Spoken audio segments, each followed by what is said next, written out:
My family assumed my child-free life meant I was there on call babysitter. Hey Reddit, so I never thought I'd be the guy posting about family drama, but here we are.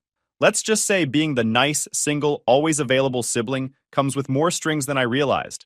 It started small, little favors, quick errands, and ended somewhere I didn't expect at all. I'm not here for pity. I just want to know if I did the right thing because honestly, I still can't tell if I went too far or finally did what needed to be done. Ryan, 33 male, single, and apparently the only person in my family who hasn't matured. That's my mom's favorite word, matured, as if buying a minivan automatically makes you spiritually evolved. I live in Portland, work from home as a freelance copywriter, and pay my bills on time. According to my family, that means I have nothing real going on. Every family gathering starts the same. Someone points at me, sitting in jeans and a t-shirt, and says, "Must be nice, Ryan. You've got all that free time. No wife, no kids, no stress." And yeah, must be nice. I mean, who wouldn't want to juggle 5 clients, edit content until midnight, and pray the invoices get paid before rent's due? But sure, I'm living the dream. They've all decided my flexible schedule means I'm available 24/7 for family errands. My mom's Wi-Fi stops working? Call Ryan. My dad's car battery dies? Call Ryan. Need someone to watch the kids? You guessed it, Ryan. I'm like an on-call family handyman with no salary and unlimited patience. Truth is, I didn't hate it. I actually like being the cool uncle. The kids think I'm some kind of tech wizard because I can reset their TV. They run around yelling my name when I show up, which, yeah, feels kind of nice. So hanging with them once in a while is harmless fun. And let's be real, helping out occasionally beats lending family money that never comes back. Helping is cheaper than, "Hey, can you spot me a few hundred until next week?" Plus, working from home means I can shift my schedule. If I need to edit a brand's article at night so I can take my nephew to the park in the afternoon, no big deal. I've got balance figured out better than most of them. That alone drives my sister insane. Thing is, I didn't mind. At first, it made me feel useful. Everyone likes being needed. And being the easygoing single guy who can swoop in when chaos hits, it gave me a weird sense of pride. I figured I was keeping the peace. Family favors are part of the deal, right? Then came the jokes. Every time I said no, it turned into a group joke. "Oh, look at Mr. Independent over here. Don't stress him, he's got emails to write." My Uncle Danny laughed so hard once he spilled beer on my shoes.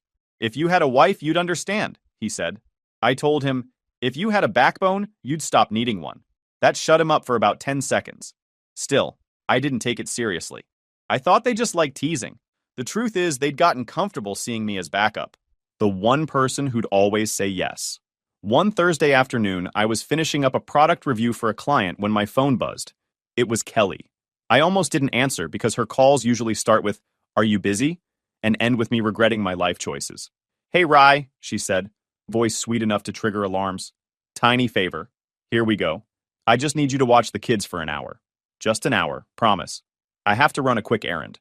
"What kind of errand?" I asked. "Nothing major, just something I can't take them to." "Kelly, you remember the last time you said an hour? That turned into an hour, I swear. I'll even bring dinner, please." I glanced at my laptop. I'd finished most of the work anyway, and I hadn't seen the kids all week. Honestly, I liked hanging out with them.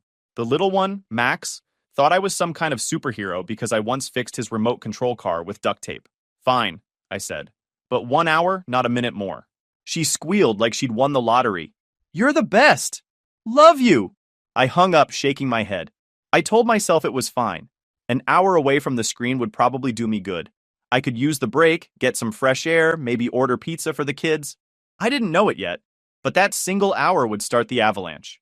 The more you give people like my family, the more they take. And once they decide your time is their backup plan, they don't ask.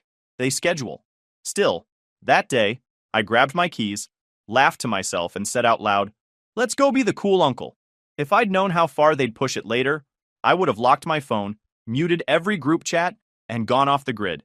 But no, I had to be the nice guy. The "you can count on me, brother." The freelancer with all the flexibility in the world. Turns out, flexibility looks a lot like servitude when your family has no boundaries. And this was just the warm-up. That 1 hour turned into a routine. Kelly started acting like my apartment had revolving doors. One day it was, "Can you grab them from school?" The next, "They'll just stay at your place till dinner." There wasn't a single question mark in her texts anymore. Just demands, like she was updating an employee. The first few times, I didn't argue. I like my niece and nephew. They're funny, they listen, and they don't scream like banshees, most of the time. But after the fifth quick favor, I noticed my client messages stacking up. I was pushing deadlines, eating lunch at 4 p.m., and trying to edit ad copy while a 4-year-old asked me to help build a Lego castle every 3 minutes. It hit me one Tuesday when I missed a Zoom meeting. I was balancing Max on my knee while my laptop screen showed a blank box with my name. The client emailed later saying, "Let's reschedule. Please ensure you're available next time." I sat there staring at that line, feeling my patience flicker. That night, Kelly called. "Hey, tomorrow I have a dentist appointment, so—" I cut her off. "No," she paused. "No, what?" "No, I can't. I'm working." She laughed like I was joking. "You work from home, Rye?" "Exactly." The word work didn't vanish just because I'm not in traffic. She sighed dramatically. "You're being difficult." "No, I'm being employed." I hung up before she could throw in her guilt speech. That was the first time I'd ever told her no flat out. It felt weirdly good, but my phone started buzzing 5 minutes later. Mom, of course. "Ryan," she started, tone full of fake concern. "Your sister said you refused to help with the kids." "She's overwhelmed, honey. You can't just abandon family." "She's not abandoned, Mom. She's getting her teeth cleaned." "That's not the point. You're single. You have time. I also have bills." Silence. Then the sigh, the famous mom sigh that's supposed to reset your guilt levels. I didn't respond. I just said, "I'll call you later," and hung up. I didn't call later. The next week it escalated. Kelly showed up unannounced, kids in tow. I opened the door, mid-call, headset on, laptop in hand. She pushed past me like I wasn't even there. "Don't worry, I'll just be gone an hour," she said. "Kelly, I'm literally working right now." "You can multitask, can't you?" "You're good at that." I took a deep breath and pointed toward the door. "No, take them with you." Her smile froze. "Are you serious?" "Completely." "Wow," she said, shaking her head. "You've really changed." "Yeah," I said. "I've started charging for labor." She scoffed, muttered something about ego, and left. That was the day I realized she didn't see me as her brother anymore. Just a free convenience. But the universe wasn't done testing me. 2 days later, Mom called while I was finalizing a client contract. "Ryan," she said sweetly, "since you're out anyway, could you stop by and pick up groceries for me?" "I'm not out, Mom. I'm at my desk like every weekday." Well, can't you go after?" "After what? After I finish paying my own rent?" Her tone sharpened. "You don't need to be rude. I just thought you'd want to help your mother." Helping is when someone asks. You're assigning. "Ryan." "Mom, no. Call delivery." I ended the call before the guilt trip reached its second act. By Friday, I'd drawn a hard line. My rule was simple. If it messes with work, it doesn't happen. Period. Of course, that didn't stop them from trying. My cousin texted, "Hey man, since you're home, can you drive me to the dealership?" I replied, "Sure." "Can you drive me to my deadlines?" He left me on red. Every no came with some version of backlash. My sister called me selfish. My mom said I was pulling away from the family. My cousin sent a sad face emoji like we were in middle school. I didn't budge. I wasn't mean about it. Just factual.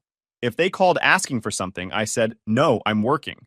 If they asked again, I repeated it. No debate, no apologies. Just steady repetition until they got tired. It took 2 weeks for them to notice I wasn't bending. The silence that followed was incredible. No calls, no surprise visits, no quick favors. My notifications went quiet for the first time in months. I finally got through a workday without being guilted into someone else's crisis. It was peaceful, for about 5 days. Then Mom called again. "Honey, your sister's struggling. Maybe you could take the kids this weekend?" "Why?" I asked. "She and Josh need time together. Their marriage is under stress." I smirked. "Yeah, and my contract deadlines are under stress." "Ryan, Mom, if they need a break, they can pay for a babysitter." "I'm not a relationship counselor." "You're being heartless." "No," I said. "I'm being done." That ended the conversation. That night, as I sat on my couch, laptop open, I realized something big. They weren't asking for help. They were expecting obedience. There's a difference. They didn't want me to help. They wanted me to serve, and I just canceled my subscription to that role. For about a week, life was blissfully quiet. No phone calls, no "can you swing by," no surprise door knocks. I was catching up on work, sleeping better, actually cooking breakfast like a normal human. For the first time in months, I felt like my schedule belonged to me again. Then one Monday morning, I was answering client emails when a notification popped up. Subject line, "Family support schedule, final draft." It was from Kelly. I froze mid-sip of coffee. Final draft? I hadn't seen a first one. Curiosity won. I clicked it. Up pops a color-coded Google Calendar that looked like a military operation. Every square was jammed with entries. Ryan babysits, Ryan grocery pickup, Ryan school run, Ryan weekend backup. It even had recurring reminders. Wednesdays 4 p.m., Ryan helps mom with errands. Saturdays 9 a.m., Ryan takes kids to park. There was one that actually said, Ryan available, flexible. My jaw tightened. It wasn't a shared plan. It was my entire week mapped out like I'd been hired full-time. They'd literally scheduled my life without asking. I scrolled through in disbelief. My name popped up more than anyone else's. Mom had 2 small errands, Kelly had 15 slots, my cousin had 3, and I had enough to qualify for overtime. I stared at it for a full minute before laughing out loud. I wasn't even angry, just amazed at the audacity. So I did what any sarcastic man with Wi-Fi would do. I took a clean screenshot of the calendar, opened the family group chat, and sent it with one line. Just confirming, should I clock in or is this volunteer work? It took exactly 40 seconds for the group to blow up. Mom replied first, "Oh, Ryan, don't be dramatic. It's just for organization." Kelly jumped in right after. "We all agreed to this. You're part of the family. We thought you'd want to help." I typed back, "When did I agree?" Must have missed the part where I signed the family employment contract. Mom fired another text. "Ryan, stop turning everything into a fight. We're just trying to stay organized. You always say you like helping. Helping," I typed back, "is when someone asks. Scheduling someone else's time is management." The typing bubbles danced for a minute. Then my cousin sent a laughing emoji and wrote, "Man, you sound like HR. Maybe you do need a wife." I replied with one more line. "I'll get one when you stop needing your mom to book your errands." Silence. For a solid 5 minutes, the chat went dead. I closed my laptop, grinning. I knew exactly what they were doing. They'd turned their guilt into a group project. Instead of apologizing, they'd found a way to justify it. I could picture the conversation. "Ryan's so lucky. He doesn't have kids. He can help. It's family." The difference was, I didn't need to fight anymore. They only had power when I reacted. That night, they tried round 2 in the group chat. My sister sent a long message about how everyone contributes differently, how she's doing her best as a mom, and how I should show some compassion. I didn't even bother replying. I just muted the chat. No yelling, no drama, just silence. That quiet was my weapon. Every time they expected a reaction, I gave them nothing. No energy wasted, no explanations, just peace. By Wednesday, the chat had turned into them, talking around me instead of to me. Random messages like, "I'll take Friday instead," and "I'll ask someone else then." I didn't respond once. Thursday, Mom sent a single text, "We'll figure it out. Don't worry about it." Translation, "We finally realized you're serious." I closed my phone and leaned back in my chair, smiling for real this time. It wasn't about proving a point anymore. It was about reclaiming time they'd quietly stolen. Every "sure, I'll help" had added up until I was running 2 jobs. One paid, one emotional. Now that I'd quit the second one, they had to face the fact that I wasn't their backup anymore. And sitting there in silence, I realized something simple but powerful. If I stop reacting, they stop controlling. And that's exactly what I did. I stopped picking up every call. I stopped replying to every guilt text. I stopped explaining myself. I figured out that the more I explained, the more they twisted it into something to argue about. Silence, on the other hand, confused them. It wasn't what they were used to. So I worked. I focused. My days started looking normal again. Wake up, coffee, client edits, gym, dinner. Peaceful. I'd muted every family group chat, turned off message previews, and learned to enjoy not being reachable. But apparently, my silence wasn't convenient for everyone. Because one Thursday morning, my phone exploded with call after call from my sister Kelly. 5 missed calls in a row. Then, a text popped up in all caps. "Ryan, please answer, it's an emergency!" My heart dropped. I didn't even think. I hit call. She picked up immediately, sobbing so hard I could barely understand her. "Ryan, it's Josh. He had a stroke. I'm going to the hospital. Please, please go get the kids. I don't know what to do." My stomach clenched. "Wait, what? Where are the kids now?" "At home." "I'm on my way to the ER. Just get there, please." Okay, I said, already grabbing my keys. "I'm going." I didn't hesitate. Whatever issues we had, that didn't matter now. If my brother-in-law was in the hospital, I'd take care of the kids. That's what decent people do. The drive felt like an action movie. I was running red lights, replaying everything she said. Josh Stroke Hospital. I was mentally preparing myself to calm the kids down, maybe make calls, whatever needed to be done. I pulled up to their house 10 minutes later. The driveway was empty. The blinds were open. No ambulance, no chaos. Just quiet. The door wasn't even locked. I walked in, heart pounding, expecting crying kids or a mess. Instead, the TV was on, both kids sitting calmly on the couch, eating cereal. I blinked. Hey, where's your mom? My niece, 8 years old, turned around, chewing. She said she's going to the nail salon. I froze. What? Yeah, she said, like it was nothing. Dad's at work. I stood there for a full 10 seconds, trying to process it. The hospital? The crying? The stroke? It was all fake. She'd lied about a medical emergency to dump her kids on me. My chest tightened, not from panic this time, but from pure, controlled fury. I took a breath and forced myself to calm down. None of this was the kids' fault. They were innocent. So I smiled, sat with them, and said, all right, change of plans. Uncle Ryan's going to hang out for a bit. I called a local babysitter I'd used before for a friend's event. A professional, someone trustworthy. Hey, can you come over for a few hours? The parents will reimburse you when they're back. She agreed and showed up half an hour later. I gave her a quick rundown and left. When I got home, I was still angry, but in that calm, dangerous way. The kind where you don't yell, you plan. That same night after the fake stroke stunt, around 8 p.m., my phone rang again. Kelly, I answered, already knowing this wouldn't be pleasant. Ryan, what the hell? She yelled. You hired a babysitter? She charged me $80. 80! I leaned back in my chair. You're welcome. For what? For embarrassing me? For making sure your kids weren't left alone while you were getting your nails done? Her voice shot up an octave. Excuse me? You don't know what you're talking about. Oh, I do. Your daughter told me everything. Dad's at work, mom's at the salon. Sound familiar? There was silence, then a week. I just needed a break. Then say that, Kelly. Don't fake a stroke.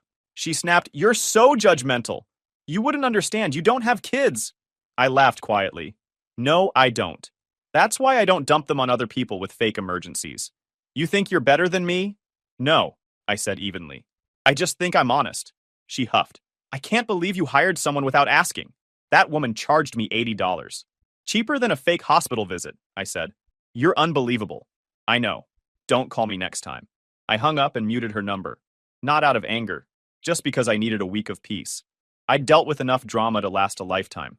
The next morning, Mom called. Of course. Ryan, what happened with Kelly? She's saying you embarrassed her in front of her kids. Did she tell you which part? The part where she lied about her husband having a stroke? Or the part where I made sure her kids weren't left alone? Mom hesitated. She's just stressed, honey. Then she can be stressed somewhere else. She needs help. She needs boundaries. Ryan, Mom, if you fake a medical emergency to get free babysitting, you pay real prices. End of story. She went quiet. I could almost hear the gears turning in her head as she realized I wasn't budging. That night, I finally slept like a rock. No guilt, no buzzing phone, no fake emergencies, just peace. And when I looked back on that day, the lesson was crystal clear. You lie about a medical emergency to get free help, you pay real prices. And I meant that. After the nail salon incident, I went full radio silence. I didn't answer calls, didn't respond to messages, didn't even open the family group chat. For the first time in years, my phone was quiet. I could actually hear myself think. Work was good, life was good, and peace felt expensive, but worth every penny. Then, about 3 weeks later, I got a long text from my mom. It started with, we all make mistakes, and ended with, you're being cold, Ryan. Classic. The guilt sandwich, soft opening, manipulation filling, guilt for dessert. I didn't reply. I was done explaining. But that night, while reviewing a client's invoice template, an idea hit me. Clean, simple, effective. No yelling, no drama. Just math. So I opened my laptop and started typing. Subject line, family labor summary, for reference only. No emojis, no sarcasm. Just a neat, professional document, formatted like I was billing a client. I listed every single favor I could remember doing that year. Babysitting, tech support, grocery pickups, random errands, even listening to my mom complain about how ungrateful young people are.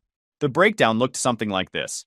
Babysitting, 6 hours equals $150 tech support, 3 hours equals $75. Grocery runs, 4 hours equals $150, $100. Moving furniture, 5 hours equals $125. School pickups, 2 hours equals $50. House repairs, 3 hours equals $75. Listening to mom complain, priceless. At the bottom, I added one final line. If this were a business, total owed equals $2,480. Good thing family works for free. Then I CC'd everyone. Mom, Kelly, the cousins, even Josh, her husband. No explanation, no caption, no dramatic paragraph. Just the invoice. Sent 10 minutes later, my phone started lighting up like a Christmas tree. First text, Kelly. You have got to be kidding me. What is this? I ignored it. Then Mom. Ryan, this is petty and disrespectful. Family doesn't keep score. Then the cousin chimed in with a classic, Bro, you've officially lost it. I sat back, smiling. Every buzz felt like confirmation that I'd hit the nerve I wanted to hit. 30 minutes later, Kelly called. I let it ring out. Then she texted again, You're unbelievable. Acting like a stranger. You're not family anymore if you think this way. I finally replied, You can't guilt people who don't need anything from you. Read, no response. Then Mom tried again, calling 3 times in a row. I picked up on the 4th, mostly for entertainment. Ryan, she said, already scolding. You embarrassed your sister. She's in tears. Maybe she should have cried when she lied about her husband having a stroke. That was a misunderstanding. No, Mom. A misunderstanding is when you grab the wrong milk at the store. This was a performance. You can't keep punishing people for being family. I'm not punishing anyone, I said. I'm just done being free labor. Money isn't everything. Good, I said. Then they shouldn't have a problem paying for babysitters instead of me. She gasped like I'd said something sacred. You've changed. Yeah, I said. I started valuing my time. Then I hung up. No yelling, no swearing, just end call, peace restored. By that evening, the group chat had turned into a circus. My cousin posted a meme about charging your mom for love. Kelly sent a 3-paragraph rant about how I'd humiliated her. Mom replied with something emotional about how selfish the world has become. I didn't type a single word. I just watched the chaos and muted the chat again. Then came the surprise. An email from Josh, my brother-in-law. Subject, about what happened. I opened it expecting a lecture. Instead, it was short, polite, and surprisingly genuine. Hey Ryan, I just wanted to say I'm sorry for what Kelly did. I didn't know about the fake hospital thing until later. She went too far. I get why you're upset. If it helps, I'm willing to cover whatever you think is fair. Let's just call it even and move on. I actually laughed out loud. Josh, of all people, trying to be the diplomat. I respected that, but I wasn't interested in money. So I replied, Hey Josh, appreciate it. You don't owe me anything. I just want to be left alone and treated like family, not a service. That's all. He wrote back, Fair enough. For what it's worth, I agree with you. That last line stuck with me. Maybe he finally saw it. Maybe living with Kelly was its own unpaid internship. Later that night, Dad texted. Now, Dad never picks sides.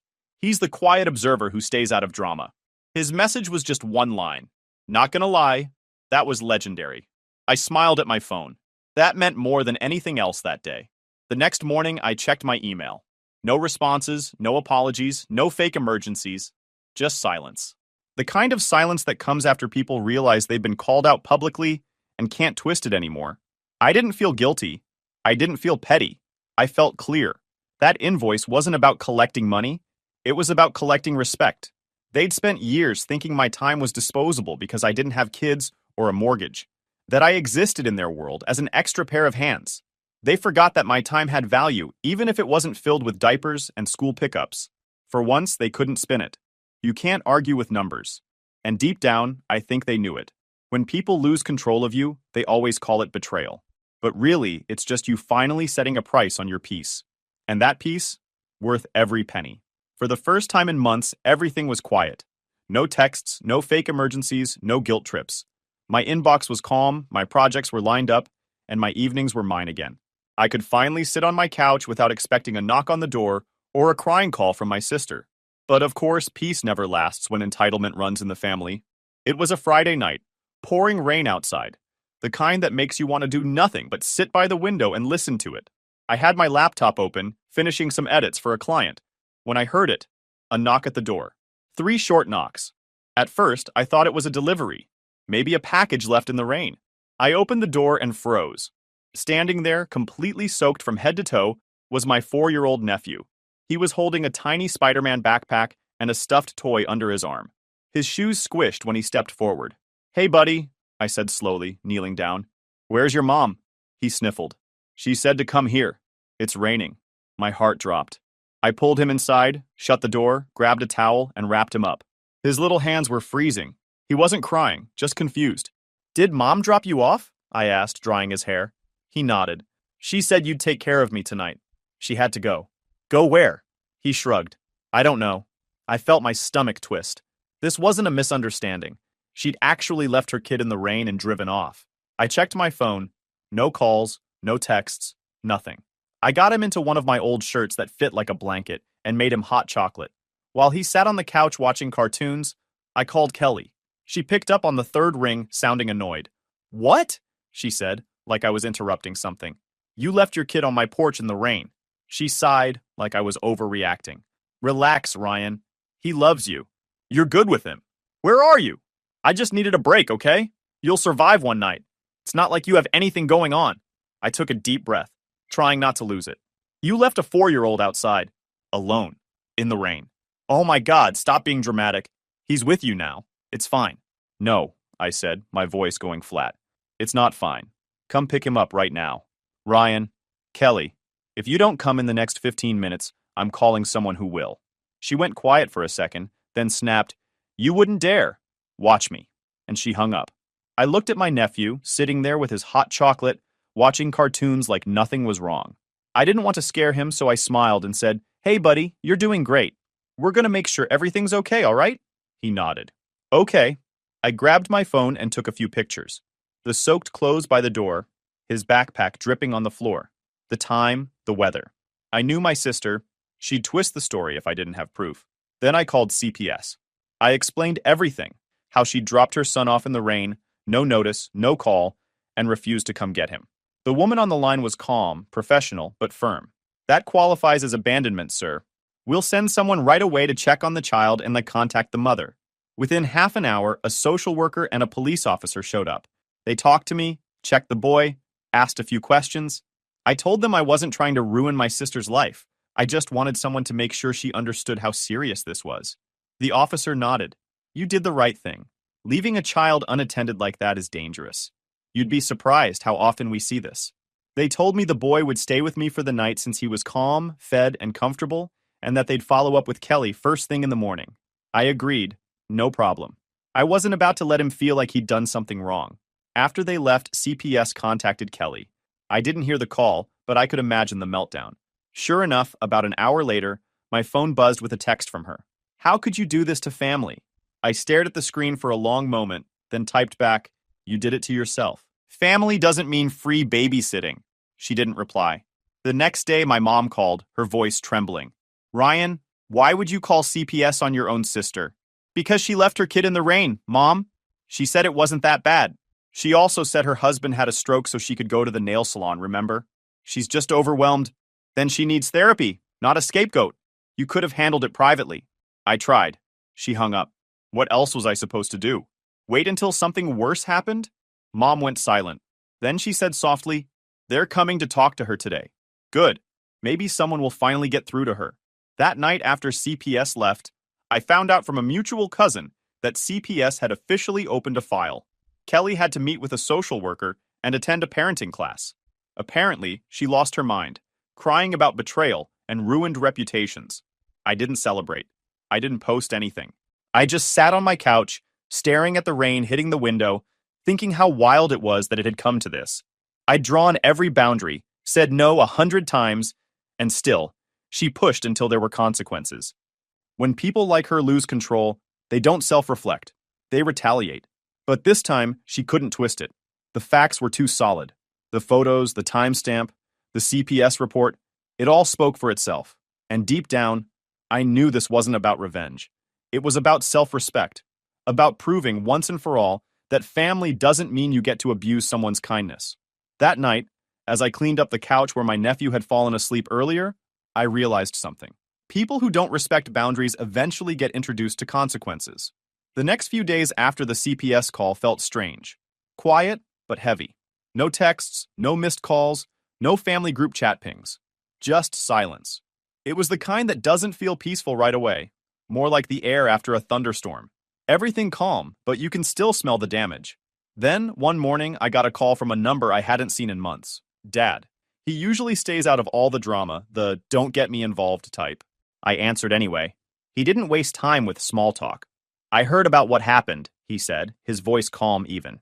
Yeah, I replied. I figured you would. There was a pause. Then he said it. 5 words that hit harder than any argument my family ever threw at me. She needed that. I didn't say anything at first. I just leaned back in my chair, waiting for him to continue. She's been reckless for a while, Ryan. You didn't do it to be cruel. You did it because no one else would stop her. I've told your mother she's been babying your sister too long. Maybe this will wake her up. Maybe, I said quietly. You did the right thing, he added. I sighed. I didn't want to hurt her, Dad. I just wanted her to act like an adult. He chuckled lightly. Sometimes that takes a hard shove. Actions have consequences. Don't feel guilty for reminding people of that. That line stuck with me. Actions have consequences. It wasn't about revenge or pride. It was about finally holding people accountable. After that, Dad and I started talking more often. Not long conversations, just little check-ins. It was weirdly nice. He never picked sides publicly, but I could tell he respected me for standing firm. Meanwhile, Kelly went completely silent. No messages, no posts, nothing. I heard bits and pieces from relatives. She was working on herself, dealing with stress, and focusing on being a better mom. Translation: damage control. I didn't chase updates. I stayed out of it. I wasn't interested in gossip. I just wanted peace. Months passed. Work stayed steady, my phone stayed quiet, and my evenings stayed mine. No one showed up asking for favors. No guilt trips disguised as help. It was like the entire family had collectively learned I wasn't a soft target anymore. Then one Saturday afternoon, I got a call from an unknown number. I almost didn't answer, but something told me to. Hey Ryan, a voice said. It's Josh, my brother-in-law. That caught me off guard. Hey, I said cautiously. What's up? He let out a slow breath.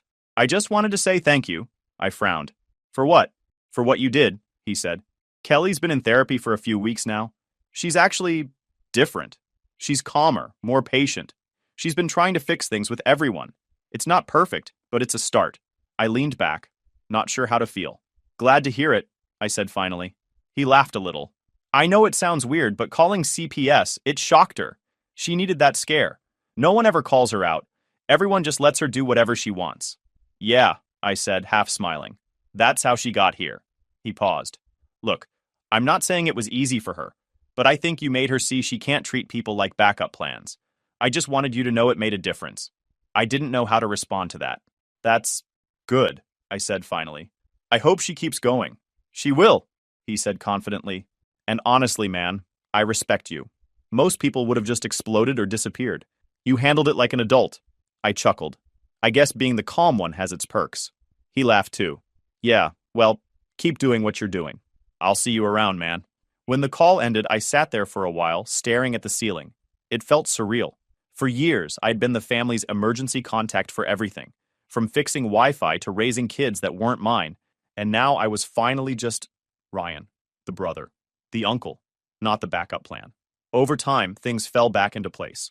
Mom eventually called, not to lecture, but to talk. Normal stuff, weather, work, groceries. For once, it felt like a real conversation, not a guilt delivery service. She even admitted she might have been a little unfair about some things.